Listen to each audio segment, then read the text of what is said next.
Defense in depth is a critical concept within cybersecurity, and everybody needs to truly understand what this means. Okay. What is defense in depth? It's all about making sure that there's no single failure of any single part of the environment that would result in the total catastrophic failure of the entire environment. Okay. It's this idea that one control, if it were to get bypassed or it goes down or stops working, isn't going to be the reason why the entire organization collapses. Okay. That's what we're trying to prevent from taking place. And that's what defense in depth is all about. And we're going to explore this idea and look at an example of, okay, well, how can we apply defense in depth to password spring, for example? The fundamental assumption that drives defense in depth is that the perimeter is already breached. Okay. Now, this idea is also what drives threat hunting. So, threat hunters are operating under the idea that there's an adversary in the environment, they've gone undetected, and now it's your job to go find them. Okay. And defense in depth is the same idea, right? The perimeter is no longer the savior of an organization, right? The old classic idea that everything outside of the firewall is bad and everything inside the firewall is good is a completely dead idea. That is no longer the case anymore.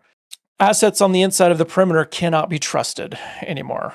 But to implement a defense in depth approach for today's needs, you need to abstract yourself from the physical layer and think purely about layers of protection according to the entry point. In this new approach, no network should be trusted, hence the use of the terminology zero trust network. So what are the assets in an organization? Real briefly, right? This can be the perimeter itself. This can be workstations. This can be servers. This can be various business applications that need to be ran.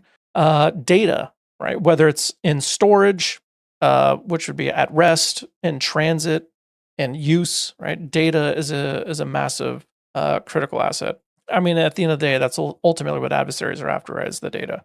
And network infrastructure, right? These are all assets within an organization. Now, what is defense in depth trying to accomplish? Like, what are we ultimately trying to do here? Now, the whole idea behind defense in depth approach is to ensure that you have multiple layers of protection, that each layer will have its own set of security controls, which will end up delaying the attack, and that the sensors available in each layer will alert you to whether or not something is happening. In other words, breaking the attack kill chain before the mission is fully executed. Now, I have another video talking about the cyber kill chain, why it's important, why you need to understand this. You can go check it out if you want, but we're moving on. So any single control can fail, okay? And when it does, you need another control right behind it to catch the adversary. For example, you might have an EDR in your environment. Now, the question is, okay, well, what happens when the adversary bypasses your EDR? Then what? I mean, you're pretty much screwed at that point if you don't have any other controls in place. Now, what you can do to add a secondary layer to that control of the EDR to kind of like a backup is application allow listing. Now, yes, I know this is an extremely difficult thing to implement, especially for really large organizations. I remember in the past, I did this with a tool called Threat Locker. And essentially what we did for the first 3 months was we basically just audited everything. We allowed everything to run, and we got a huge list of all the applications and all the software that's running in the environment. And then we did it in a phased approach, like over the next 7 months, where we started to eliminate the very obvious things. Like, okay, we do not want this. For example, like if your organization uses OneDrive, get rid of Dropbox, right?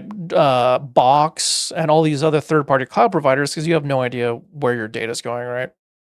And then you just start working your way up, and eventually there's going to be things where you have to make exceptions because business units have to have this thing, right? And then so on and so forth. But application allow listing is absolutely something that you can do. So if your EDR gets compromised, there's an adversary there, does an EDR bypass, Now you have application allow listing. So now you're controlling what can actually execute, which means you're preventing unknown software from running an environment, which is absolutely gigantic. Now, the goal is not perfect prevention, right? You're not going to prevent every single attack. And so when one attack does get through a particular control, you're going to have more controls behind it backing it up. The goal is to make the attack paths harder, more expensive, more detectable, and less likely to succeed before the business can respond, right? Making attack paths harder, making it more expensive, not necessarily financial, but in time commitment, resource commitment, the expertise that's needed, right? These are all resources that adversary has to work with. And this is where the security engineers come in. This is where the architects come in, making things more detectable, right? This is where the SecOps guys come in. Right? We're all working together to make sure that an adversary is less likely to succeed before we can respond to them. Now, security vendors are great at marketing individual products as panaceas. And the crucial concept of defense in depth is not reaching senior leadership. Adversaries will always improve their tactics to compensate for emerging security technologies. The only real defense is a layered approach, combining security products, risk management, sensible policies and procedures, proper disaster recovery planning, and human expertise. There is no single silver bullet. This is an extremely important thing to understand, is that cybersecurity, you can't just go buy a tool and then be done, right? Like, cybersecurity is not a tool. It's a never-ending, ongoing process of identifying risk, managing it, and implementing controls to get it under control to a place where your organization feels okay with accepting the level of risk that you currently have, right? Because again, risk is subjective, and there's a sliding scale of risk. And what one organization thinks is very risky, another organization's like, that's no big deal. Like, we handle that. Anyway, that's a whole nother can of worms. But okay, so applying defense in depth. So several steps can be taken to mitigate the risk of password spraying attacks, for example. Now, while no single solution will entirely prevent the attack, a defense in depth approach will render password spraying attacks extremely difficult. Now, what are some things we can do to implement from a defense in depth perspective to really dramatically reduce the risk of a successful password spray?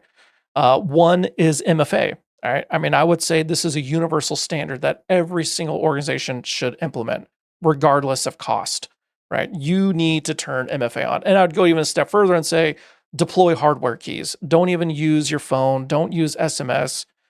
Use a physical hardware key, USB.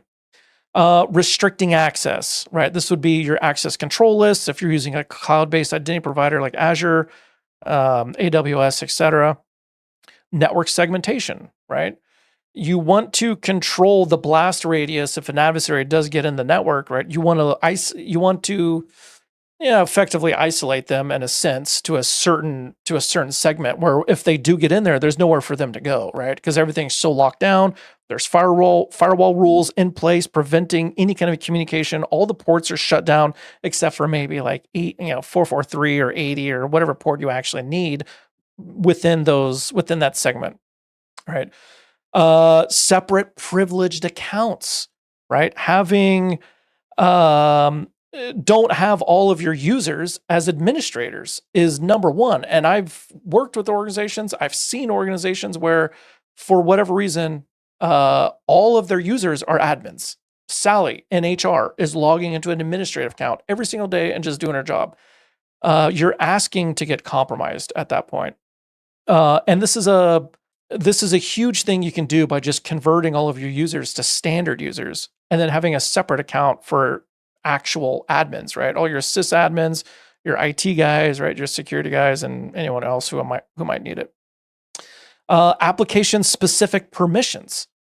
Whatever business apps you're using, whether it's, an actual installed application on the server or the workstation or something cloud-based, going in and going to the settings and adjusting the permissions on what people can and can't do, right? It's all about least privilege, right? If it's not being used and you don't need it, get rid of it, right? Because now you're reducing the attack surface. And these are all beautiful things that we can be doing. And last but not least, basic password hygiene, right? All of these things together combined create a pretty strong layered defense to prevent password spraying.